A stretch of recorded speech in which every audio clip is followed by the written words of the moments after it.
Alors bonjour à tous, aujourd'hui je vais vous faire une vidéo un petit peu pour vous montrer comment je travaille sur ma nouvelle presse. Donc il va y avoir une partie forge d'acier Damas. Je vais essayer de vous montrer comment je forge un lopin d'acier Damas mosaïque. Donc bon, j'en ai pas fait beaucoup des Damas mosaïques, donc ça sera histoire de vous montrer un petit peu comment je m'en sors et aussi comment je travaille donc avec cette presse. C'est aussi pour vous présenter les avantages pour moi qui sont impressionnants de la presse hydraulique. Donc ça c'est une presse hydraulique que j'ai acheté, donc les fournitures je les ai achetées chez Grégory Léger. Il fournit les plans, donc Grégory Léger c'est les Forges du Mont Blanc.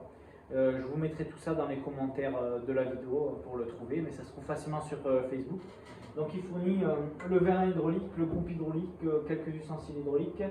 Il fournit aussi quelques petits matériels électroniques. Donc tout ça grosso modo, on en a à peu près pour 2 à 3 000 euros de fourniture chez lui. Enfin 2600 exactement pour la presse en 220 monophasé qui fournit du 20 tonnes de pression, et pour la triphasée en 380 donc avec 30 tonnes de pression, c'est dans les 3000 euros. Bon, après moi là, je vais vous parler purement de la forge en coutellerie, je ne vais pas vous parler de la forge en ferronnerie ou quoi. Là moi je vais vous parler des avantages pour la coutellerie, parce qu'après le reste je crois qu'il fait d'autres presses jusqu'à 50 tonnes il monte, et ça c'est autre chose. Là moi je vous parle vraiment de la coutellerie qui a une puissance et rapidité. Sachant que moi j'avais un peu peur, j'ai que du 220, j'ai pas de triphasé là où je suis. J'avais un peu peur de la rapidité de la 220, et en fait franchement, moi je compare ça avant, je travaillais sur un marteau pilon, c'est impressionnant. Donc pour moi il y a 4 avantages. Le premier des avantages ça reste le bruit. Je compare encore avec le marteau pilon, c'est impressionnant, il n'y a plus de bruit. Même la forge à gaz avec le système d'aspiration, ça fait plus de bruit que la presse, il n'y a aucun bruit. Je vais vite fait vous montrer le bruit que ça fait. Hop.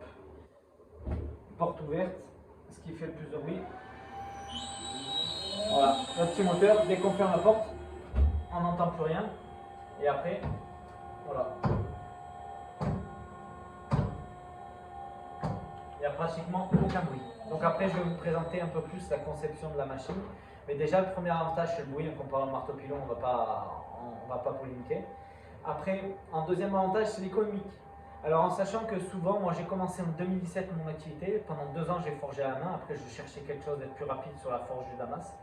Je suis tombé sur les marteaux pilons. C'est vrai qu'à l'époque je ne regardais pas énormément les réseaux sociaux, il n'y avait pas encore cette mode où on voit arriver des presses avec les Américains, tout ça.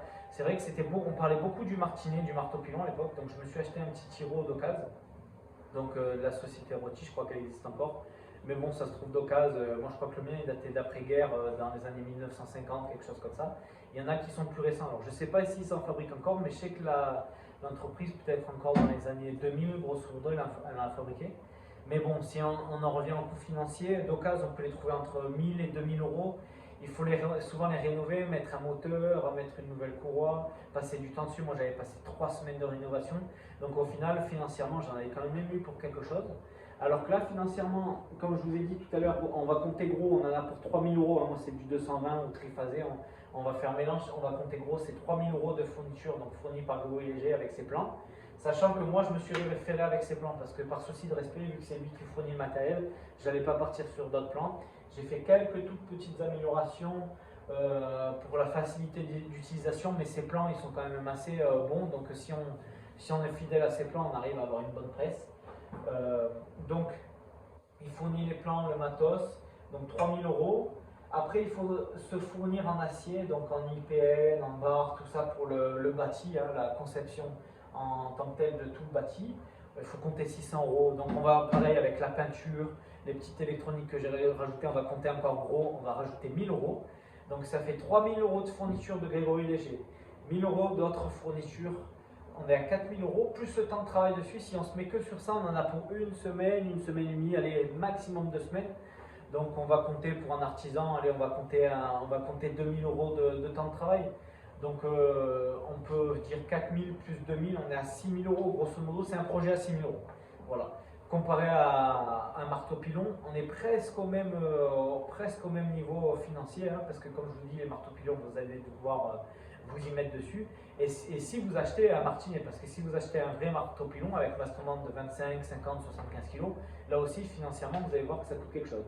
Alors c'est vrai que dans l'absolu c'est bien de conjuguer et la presse et le marteau-pilon. Moi, j'ai pas pu le faire par souci de bruit et d'encombrement. Donc si on ne peut pas le faire, je l'aurais vraiment gardé, hein. Déjà, c'était une des premières machines que j'avais achetées, le Tiro, le marteau-pilon. Donc sentimentalement, c'était un de mes premiers petits bébés. Donc si j'avais pu le garder, je l'aurais gardé. Et aussi pour la fabrication de l'acier Damas, parce que dès qu'on est en dessous des 1 cm, c'est vrai qu'on a vite fait de refroidir l'acier et la presse, ben, elle va beaucoup plus vite forcer. Donc si on peut, c'est soit passer au travail à la main après, soit passer au marteau-pilon. Alors moi, vu que j'ai pas ça, je l'ai conjugué avec le laminoir. Donc ça, c'est un laminoir maison aussi que j'ai fabriqué. Donc c'est tout simple, hein. C'est un rouleau entraîné par un moteur avec un réducteur et une vis mère. Alors c'est sûr que ça, sur le marché de la coutellerie, de la forge coutelière, hein, bon, je ne sais pas, de la forge ferronnerie, en ferronnerie, tout ça, c'est autre chose. Mais en forge coutelière, il y aurait un petit marché à avoir, je pense, sur les laminoirs. Parce que c'est vraiment super efficace pour le travail de l'acier Damas. On en trouve peu sur le commerce artisanal, on commence à en trouver avec la pédale au pied, mais je trouve pas ça très fidèle. Moi je préfère le système avec la vis mère pour resserrer les deux rouleaux. Après il y aurait une technique à trouver pour que les deux rouleaux ils soient entraînants, ça serait encore mieux. Mais en tout cas je pense qu'il y a peut-être quelque chose à faire de ce côté-là.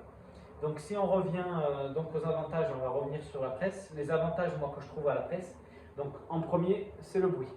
En deuxième c'est économique. Comme je vous l'ai dit, un marteau-pilon, hein, voilà. Je ne sais pas si on en a pour notre portefeuille à les rénover, ces marteaux-pilons au final. Donc là, c'est 6 000 euros. On économise un peu, on prend la presse. Donc, bruit, économique, rapidité. Alors, rapidité, pareil, moi je me réfère toujours au marteau-pilon. Sans mentir, sans caricaturiser, je pense qu'on est 3 fois plus rapide.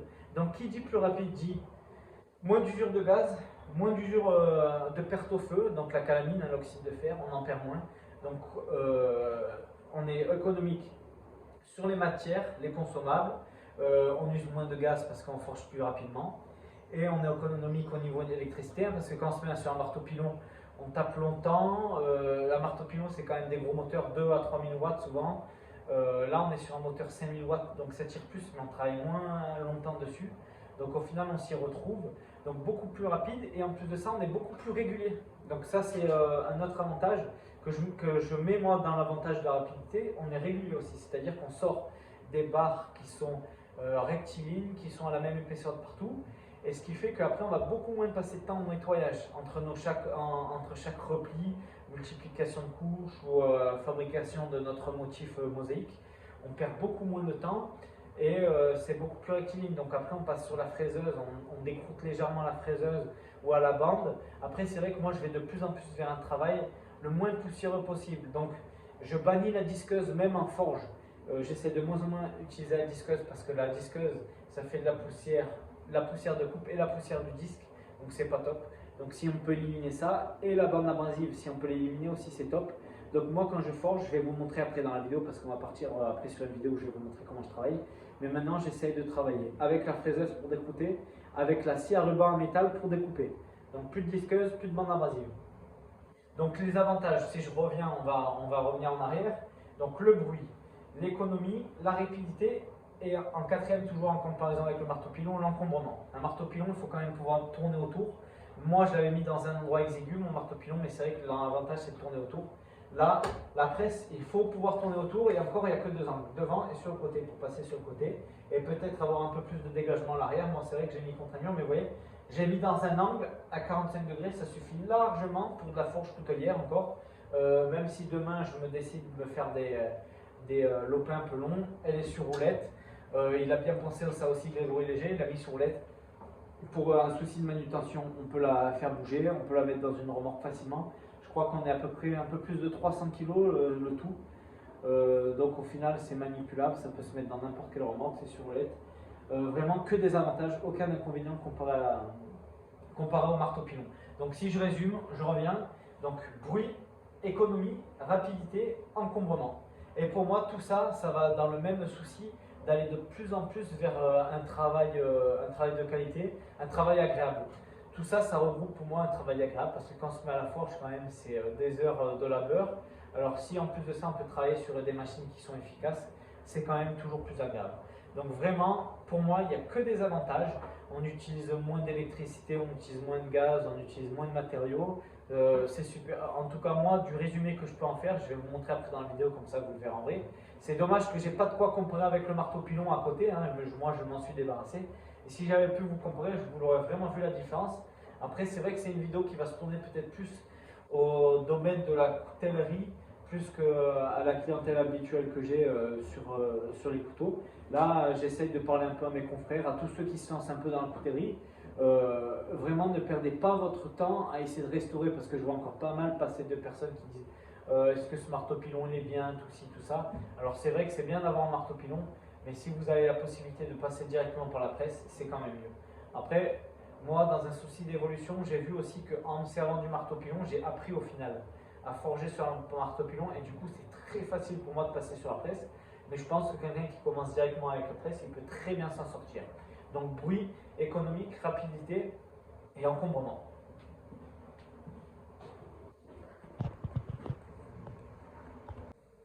Du coup, après, concernant la fabrication de la presse en tant que telle, donc Grégory fournit donc le vérin, les câbles.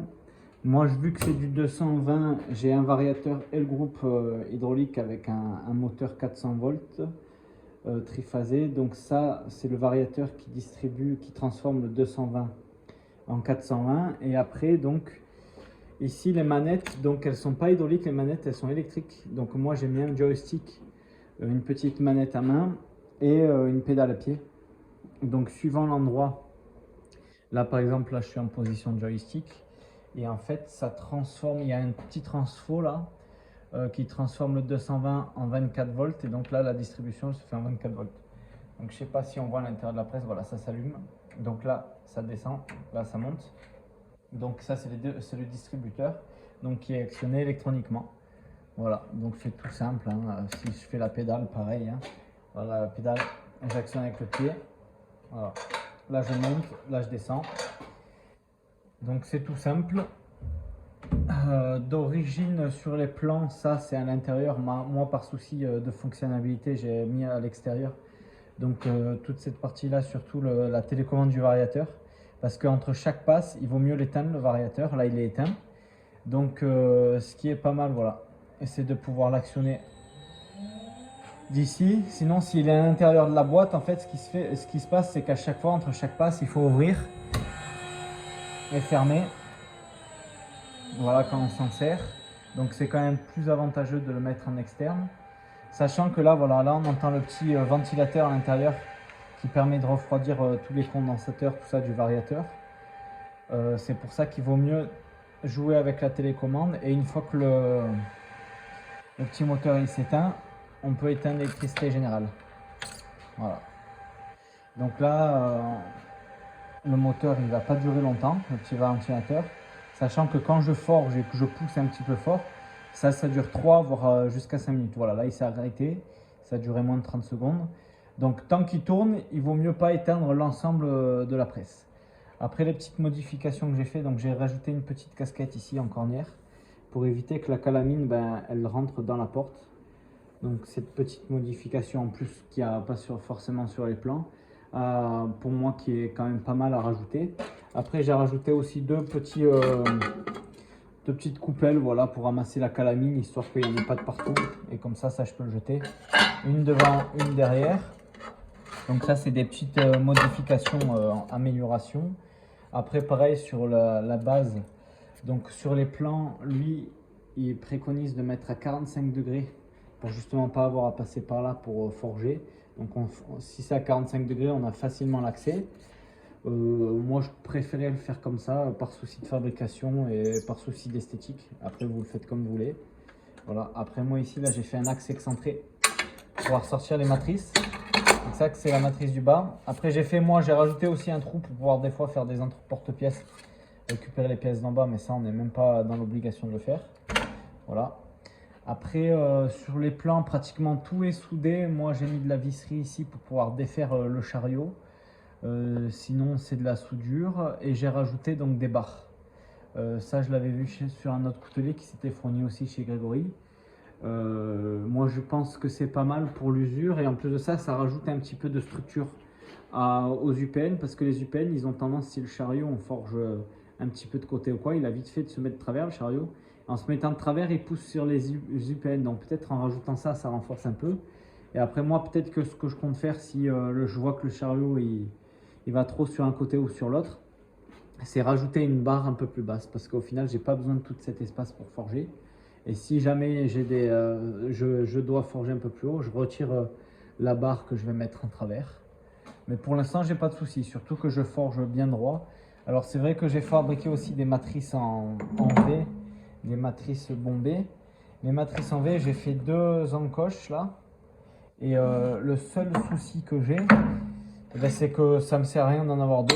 Une seule aurait largement suffi. Et en fait, du coup, j'aurais mieux fait de la mettre centrale. Parce que là, vu que je forge de côté, le chariot, ça le fait forcer un petit peu de côté.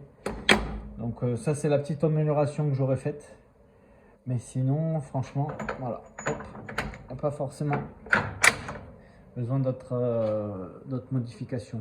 Donc là, la différence, voilà, du plan d'origine, moi, c'est que j'ai rajouté de la visserie ici pour pouvoir manipuler, changer les parties coulissantes. J'ai rajouté les coulisseaux ici et ici, voilà, de chaque côté. Donc c'est là que ça va venir frotter. Parce que c'est vrai que l'UPN de base, c'est pas hyper rectiligne. Donc ça me permet d'avoir quelque chose de plus propre. Après, j'ai rajouté le fait de pouvoir extraire les matrices assez rapidement. Voilà. Parce que je crois que dans les plans, c'est des vis qui viennent tenir les matrices. Là, au moins, on enlève très rapidement et on peut changer de matrice. Après, c'est vrai qu'à l'utilisation, j'ai remarqué quand même que la calamine qui se fourre un peu de partout, elle a tendance un peu à empêcher. Voilà. Ouais, là, il aurait fallu que je les nettoie.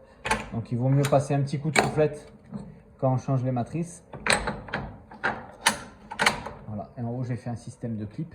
Voilà, il y a juste à pousser là pour récupérer la matrice et à l'enclencher comme ça. Voilà, et la petite casquette. Mais sinon, au niveau de la conception, j'ai suivi scrupuleusement ce qui était fait dans les plans. À savoir que là, ce qui est des axes, il faut quand même prendre de la bonne qualité au niveau de l'acier. Et pareil pour les matrices, moi j'ai pris, donc c'est de l'acier, c'est du Z38 CDV5. Donc c'est vraiment de l'acier à matrice qui résiste à la chaleur, ça se trempe, c'est de l'inox trempé et en fait ça résiste énormément bien à la chaleur. Donc voilà, ça c'est vraiment la partie on va dire fabrication avec les petites différences que j'ai fait au niveau de la structure, mais sinon au niveau de la structure même, voilà, j'ai respecté les plans. Même au niveau du bâti, des roulettes, tout ça, de l'intérieur. Voilà, il y a quand même pas mal de place. Moi, ça me permet de mettre des petits plans de forge. Il y a de la place. Après, il ne faut pas encombrer parce que le variateur, il a besoin de respirer. Sachant que si on est en 380, il n'y a pas le variateur. Il n'y a pas la télécommande. Donc, il y a quand même un peu moins d'ustensiles.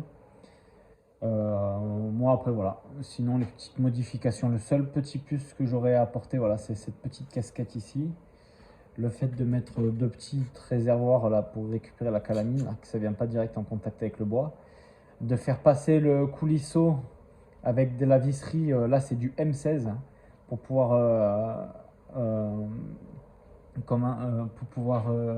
récupérer un peu les jeux ou quoi qui se font ici sur le coulisseau. Et après de rajouter des barres. Voilà, ici pareil, pour les frottements. Sinon au niveau de la conception, tout est parfait. Donc du coup on va partir sur différents aciers dans ma trousse de base. On va partir sur du 15N20, du XC75, 90 MC8. Donc en sachant que le 15N20 et le XC75, il y a le même taux de carbone. Donc dans le 15N20, il y a juste du nickel en plus. Ajout de nickel, sinon on est sur du 0,75% au niveau du carbone. Donc ces deux aciers, ils réagissent à peu près pareil au niveau des températures, de la forge, tout ça. Et après, il y a le 90 MC8 qui lui, il est un peu plus dense au niveau carbone. Il a 0,90% de carbone, ce qui fait qu'il est un peu plus autotrempant. D'ailleurs, je crois qu'il est considéré comme un autotrempant, donc il faut faire gaffe quand on le forge.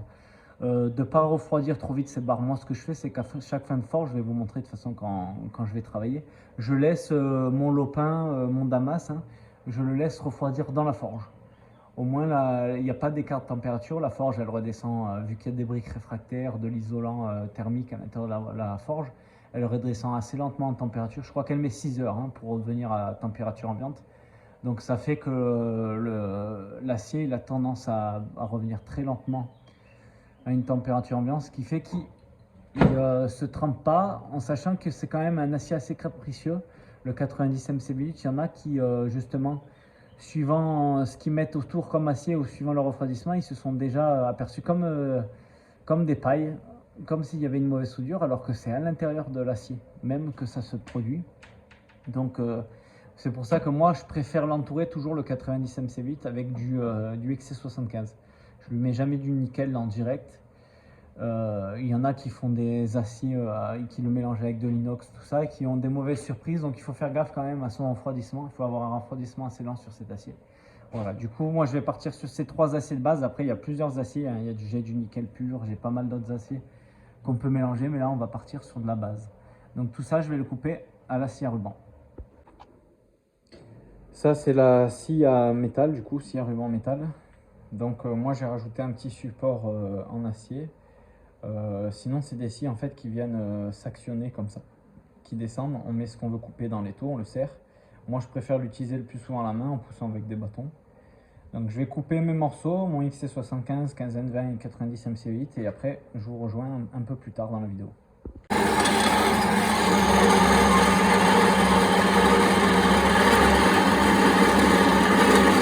Voilà, donc ça fait 1,4 kg. Il y a du nickel, voilà, du XC75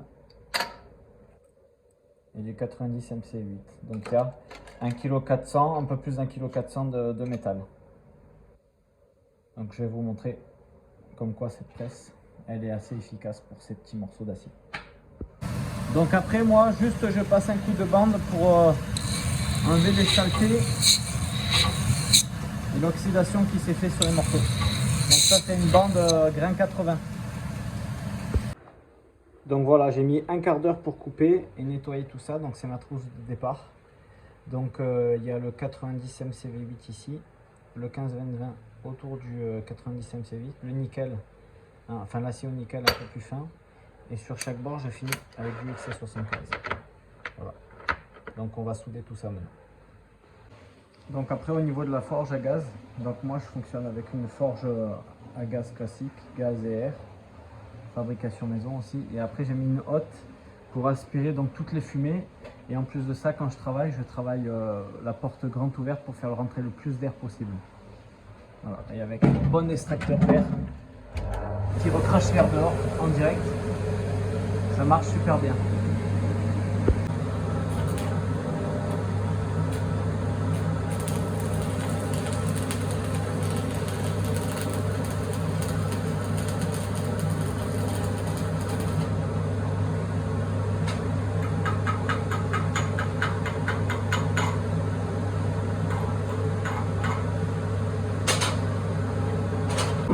Alors voilà, moi quand je soude juste 2 petits traits, pas plus, pas moins. Voilà.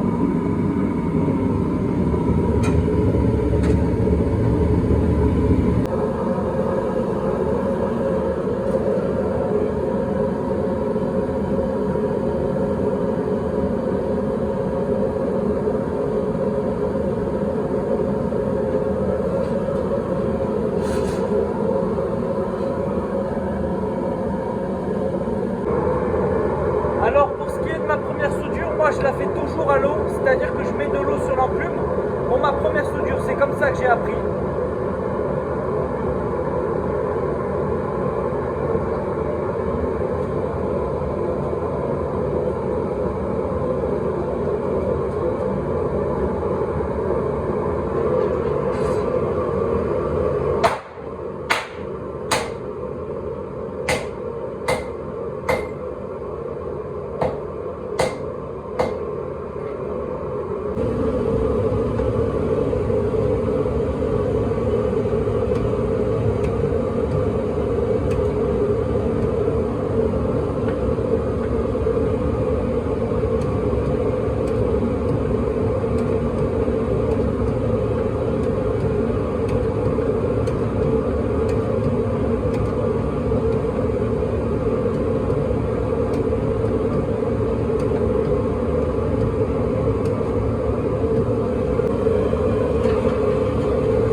j'ai tout éteint.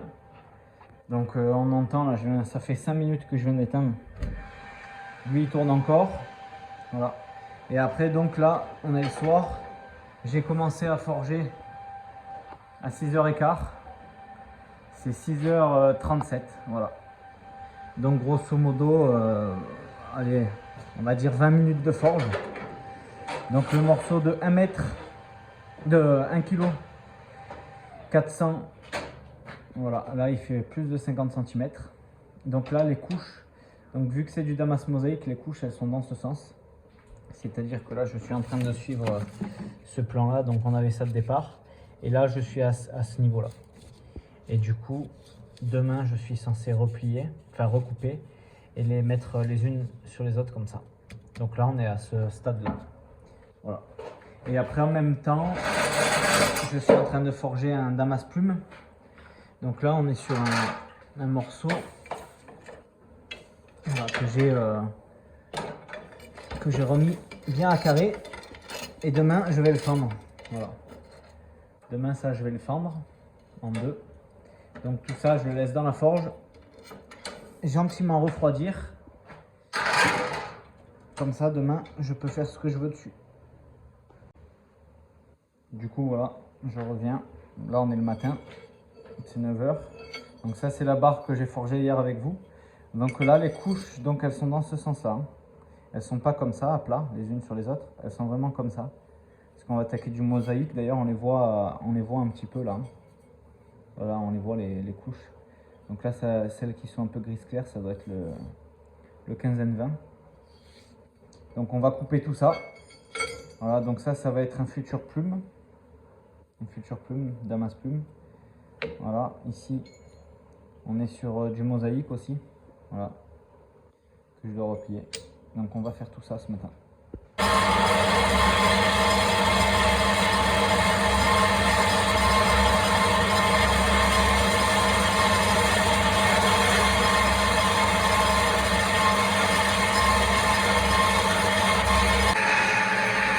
Alors voilà ce que je disais, ce qui est super avec cette machine. Moi en tout cas si j'avais su, j'aurais acheté ça dès le début, je n'aurais pas passé du temps avec la disqueuse. C'est que ça fait du coco. Voilà. Et ça coupe tout seul. C'est-à-dire que dès que ça arrive en fin de course, la machine elle s'éteint toute seule, ça veut dire que moi, voilà, elle vient de s'éteindre, ça a coupé le morceau. Voilà, il y a un petit réglage à faire à ce niveau-là pour que quand ça vienne en fin de course, ça s'arrête tout seul. Là j'ai coupé mon morceau, c'est super droit. Donc là je passe, je l'écarte, la bonne distance et je continue à couper. C'est vraiment super. Donc voilà, j'ai viré les deux extrémités sur ce morceau.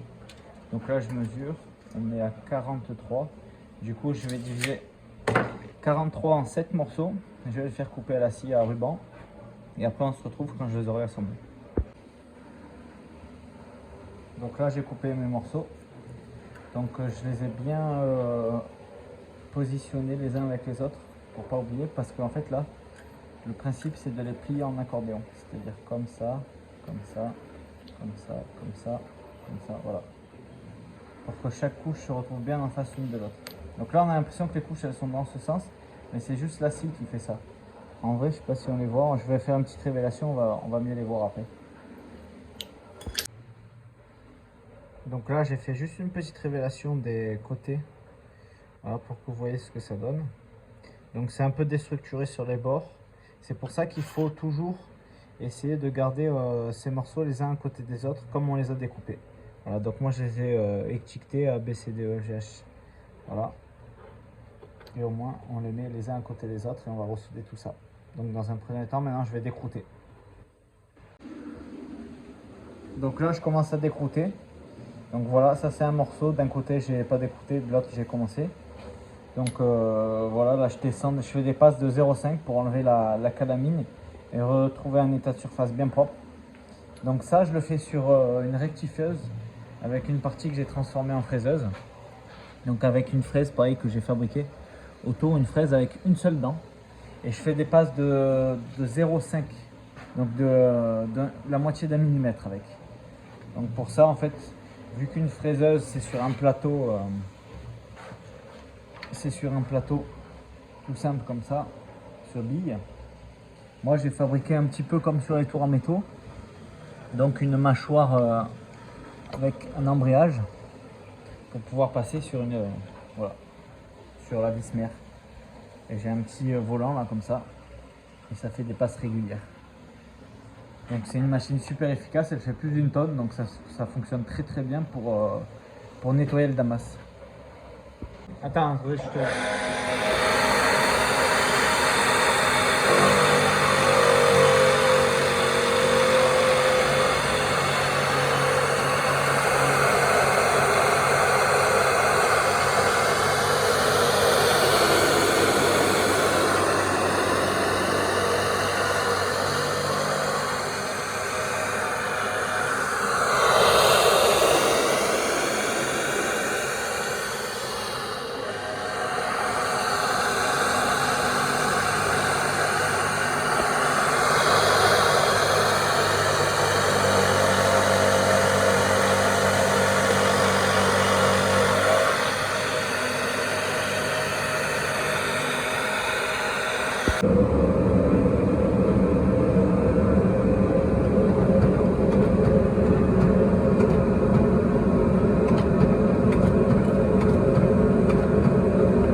Et voilà ce que ça donne. Il y a presque 50 cm de carré. Donc demain on le recoupe. Donc là, si vous suivez bien, on est parti de ça. Donc j'ai étalé sur le côté, on a ressoudé. Donc là, on est à ce niveau-là. Donc j'ai fait une petite révélation. Voilà, je ne sais pas si vous voyez bien. Donc grosso modo, ça fait ça. Donc c'est un peu déstructuré. Et là, le principe, ça va être de les ressouder. Les ressouder comme ça. Voilà. Donc là, on sera ici après. Donc là, le principe, ça va être de faire ça. Donc quelques copeaux plus tard, hein, ça fait du beau copeau. J'ai rectifié donc les 8 faces qui vont venir les unes en face des autres pour constituer ma trousse de damas mosaïque. Donc moi je fais des soudures à l'arc, donc là j'ai juste fait quelques points de soudure à chaque extrémité et ça suffit pour le damas mosaïque. Voilà. Et là on voit bien que chaque touche touche bien les unes avec les autres. Donc c'est maintenant qu'on va souder avec les matrices en V.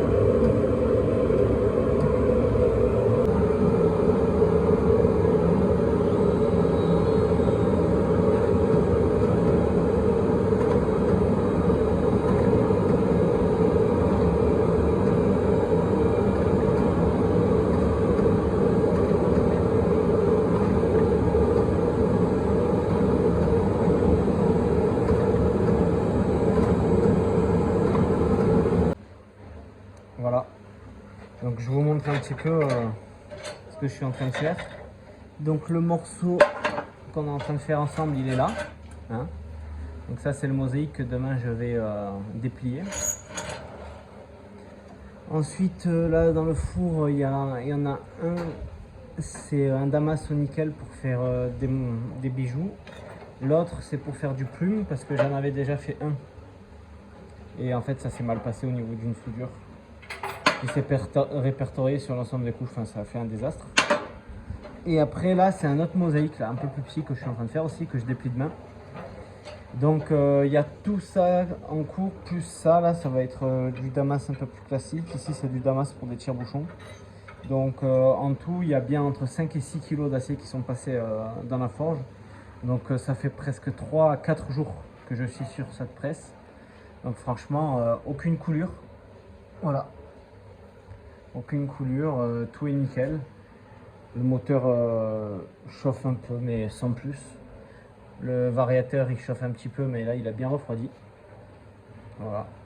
Après au final à l'utilisation, c'est vrai que les matrices rondes je m'en sers absolument pas.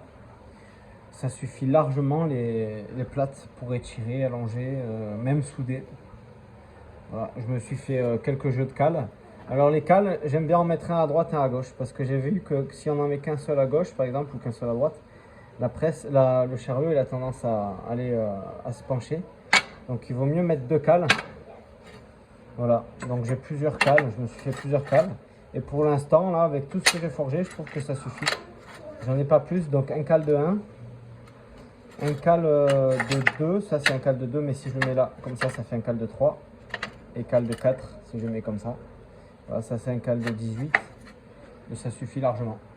Et après, c'est vrai que voilà, ça c'est les matrices en V. En fait, je me suffis largement avec la grosse. La petite, elle me sert à rien. Donc j'aurais bien fait d'en faire qu'une seule, ça aurait largement suffi. Donc voilà, là on en est là. Donc ça c'est un morceau.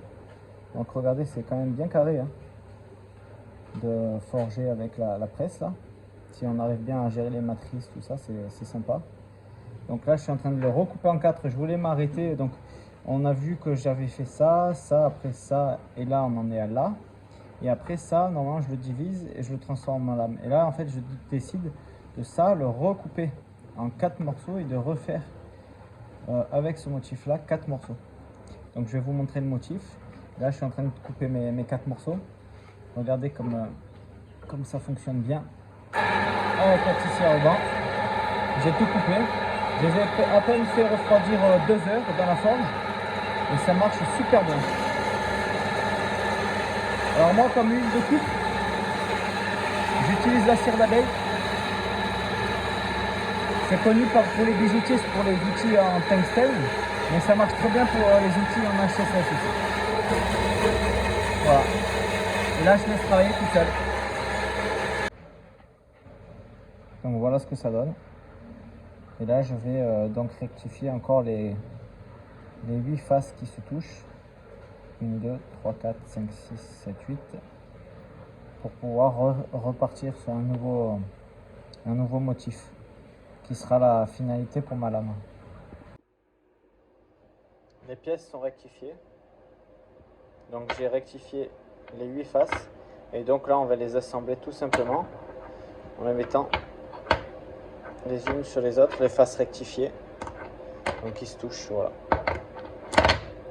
Donc si on comprend bien, moi j'étais parti comme j'ai dit de tout ça. Là on est à ce dessin. Ici. Voilà. Donc ensuite, au lieu de découper et de faire mes lames dedans, moi ça, eh ben, je les refais en 4 parties. Et ensuite je découperai pour faire les lames dedans.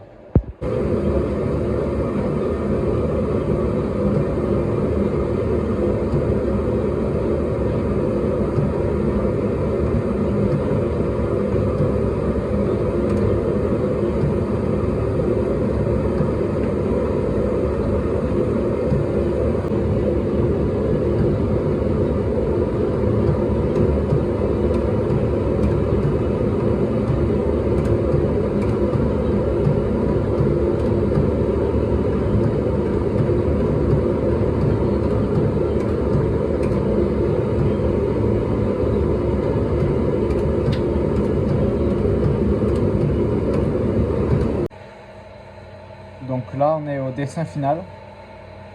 Donc ça maintenant je vais le déplier. Je vais vous montrer comment je fais avec les coupes à 45 pour pouvoir avoir mon motif final.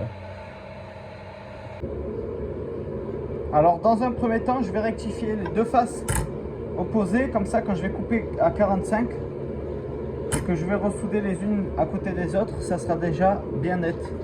Voilà, donc je vais rectifier cette face là et faire mes coupes à 45 et on se rejoint quand j'ai fait tout ça.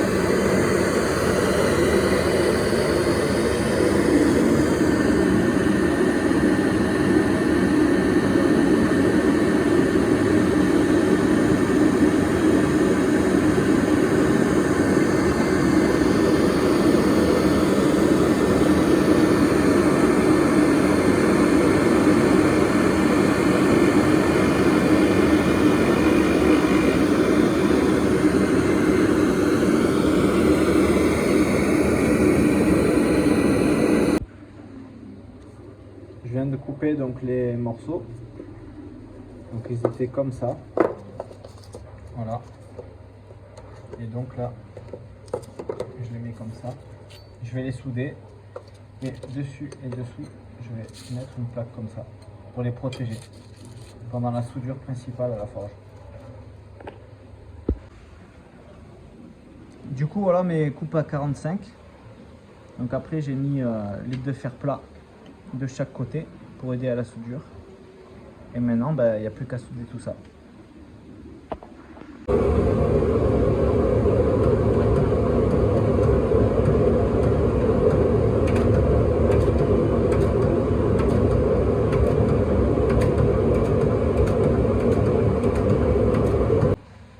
Donc voilà, on est en sortie de forge.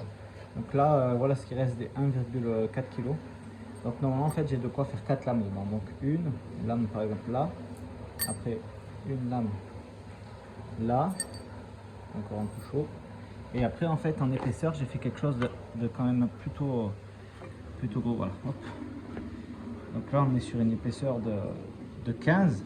Donc en enlevant chaque feuille que j'ai mis de chaque côté, on tombe peut-être à 12, allez 10, et en fait 10 je peux le recouper en deux, donc ça fait deux morceaux de 4 à 5 mm, donc j'ai quoi faire en fait deux rangées de 2 lames, donc 4 lames. Voilà, là je l'ai pré-usiné, donc une fois refroidi, pour pouvoir le redécouper en deux. Pour couper en deux, du coup en fait j'ai fait un petit trou, j'ai mis un ancien câble de dérailleur de vélo avec du poids, et en fait avec deux cales, il suffit juste de couper, enfin d'appuyer sur le bouton et ça coupe tout seul, bien droit.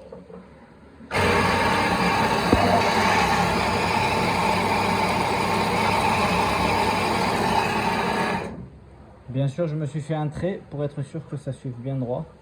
Et au moins comme ça, si ça coupe, ça va bien couper en deux. Et j'aurai de quoi faire, normalement, pas mal de lames là-dedans.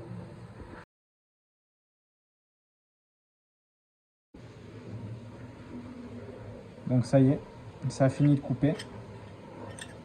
Donc voilà ce qui reste des 1,4 kg de notre trousse de départ. Donc je suis assez content parce qu'on voit bien qu'il n'y a aucune paille, aucune mauvaise soudure. Voilà. Maintenant je vais rectifier tout ça, faire une petite révélation et vous montrer ce que ça donne. En tout cas il y a de quoi faire ouais, 4 lames à peu près. Pour 1,4 kg d'acier de départ. Donc il y a pas mal de pertes quand même, mais bon. Le motif risque d'être assez sympa. Là, je vais passer à la rectification. Donc toujours sur ma rectifieuse, j'ai tourné la tourelle. Et là, je fais des passes avec du grain 36. Et je finirai avec un grain un peu plus fin pour faire une petite révélation assez sympathique.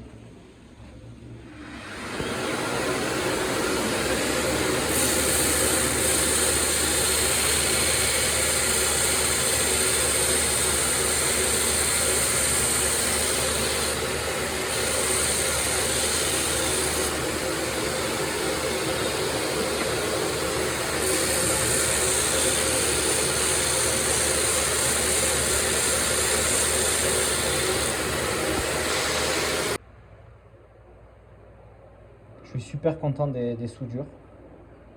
Voilà, on voit aucune paille. C'est vraiment parfait. Donc on va faire une petite révélation en direct. Là c'est juste le bocal qui a touché. Pour vous montrer un petit peu ce motif.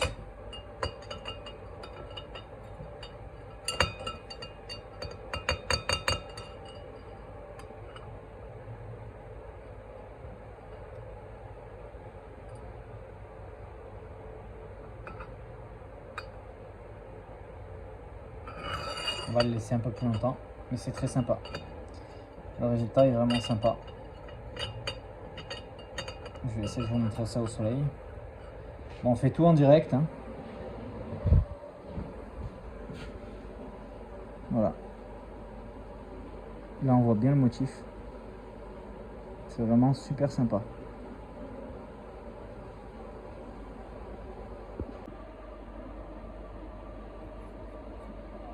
Vraiment content du résultat. On voit bien les 3 nuances d'acier. Noir, grise et gris clair.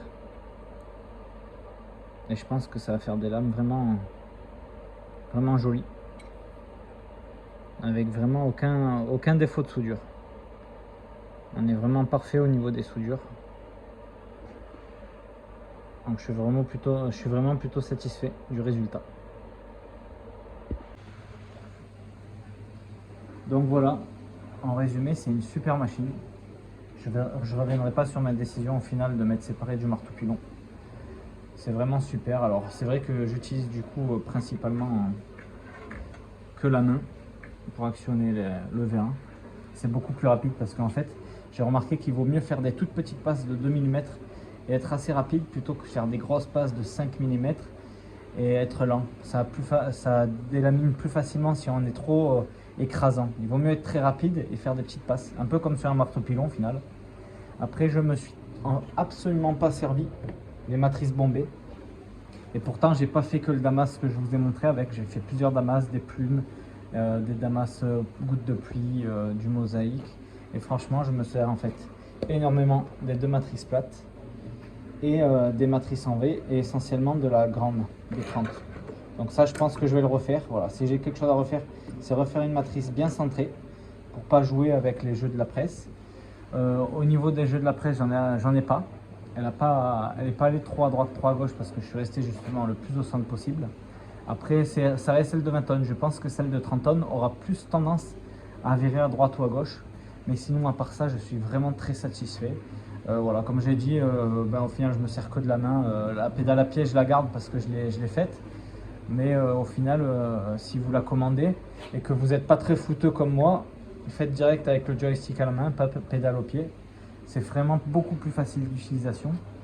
Avec un petit carter là, un pare-chaleur, parce que c'est vrai que là, la main souvent qui tient les pièces en chaleur, elle est avec un gant, mais la main qui tient l'outil, hein, le marteau ou ça, elle est sans gant. Donc là, on a vite fait de se brûler avec la radiation des gros morceaux de damas. Voilà. En tout cas, je suis vraiment satisfait. J'espère que cette vidéo, elle vous aura plu. C'est sûr que c'est une vidéo assez longue. Je vais sortir un petit couteau avec le damas que j'ai sorti, le damas mosaïque. Et puis, je pense le sortir courant l'été 2026 là. Donc ceux qui sont intéressés, ça sera certainement un couteau, une forme assez ancienne, style histoire ou l'aïeul droit, voilà, en mosaïque. Ceux qui sont intéressés, tenez-vous prêts. Ça risque de sortir sur le site là, courant de l'été 2026. Voilà. Sur ce, je vous dis bonne journée et à la prochaine.